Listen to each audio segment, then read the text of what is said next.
Hello bro, Sreejith. Okay, happy birthday. ആരായിരിക്കും തന്നത്?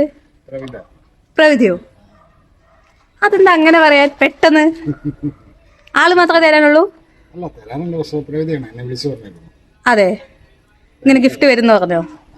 May be ചിലപ്പോ വേറെ ആരെങ്കിലും കൊടുത്തു വിട്ടതാണെങ്കിലോ ആളുടെ അടുത്ത്. ഐ മീൻ വീടറിയാത്ത ആരെങ്കിലും.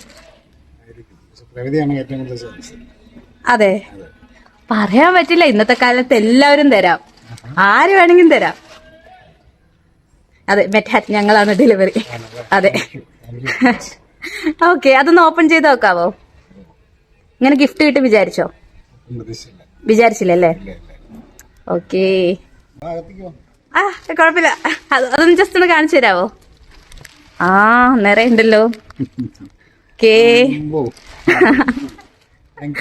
അതെ, ഈ കാറ്റില് ജസ്റ്റ് പ്രസ് ചെയ്ത് വെച്ച ശബ്ദം വരട്ടോ. എത്ര സ്നേഹമുള്ള ആളല്ലേ.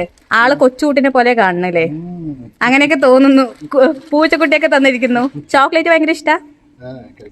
ആ, വെറുതെ അല്ല, അത്രയും ഫേവറേറ്റ് ആയിട്ടുള്ള ആളാണ്. വരാ, അത് കുഴപ്പമില്ല. എന്താണ് പറയാനുള്ളത്? ഇത് ആരപ്പ തന്നെന്ന് കൺഫേം ചെയ്തോ? പാറുവാണ് തന്നത്. സ്നേഹത്തോടെ പാറു എന്നാണല്ലേ വിളിക്കുക? ഓക്കെ, എന്താണ് പറയാനുള്ള ആളോട്? വേറെ ഒന്നും പറയാനില്ല. ഇങ്ങനെ ഗിഫ്റ്റ് കൊടുക്കുന്നതൊക്കെ അത്രയും സ്നേഹമുള്ള ആൾക്കാർക്കായിരിക്കും. എല്ലാവർക്കും ഇങ്ങനെ കിട്ടണമെന്നില്ല. എന്റെ ബർത്ത്ഡേക്കും അങ്ങനെ എല്ലാവരും തരാറൊന്നുമില്ല. അപ്പൊ ഇങ്ങനെ കിട്ടുമ്പോ ഭയങ്കര ഹാപ്പി ആയിരിക്കും അല്ലേ? ഭയങ്കര സ്പെഷ്യൽ ആയിട്ടുള്ളതുകൊണ്ടാണ് ഇങ്ങനെ തരുന്നത്. എല്ലാ ബർത്ത്ഡേക്കും ഇങ്ങനെ തരട്ടെ, കുറെ കാലം ഇങ്ങനെ ഇരിക്കട്ടെ. ഓക്കെ, എന്തായാലും തരും. അതെ, ഓക്കെ. Happy birthday. ശരി, ഓക്കെ.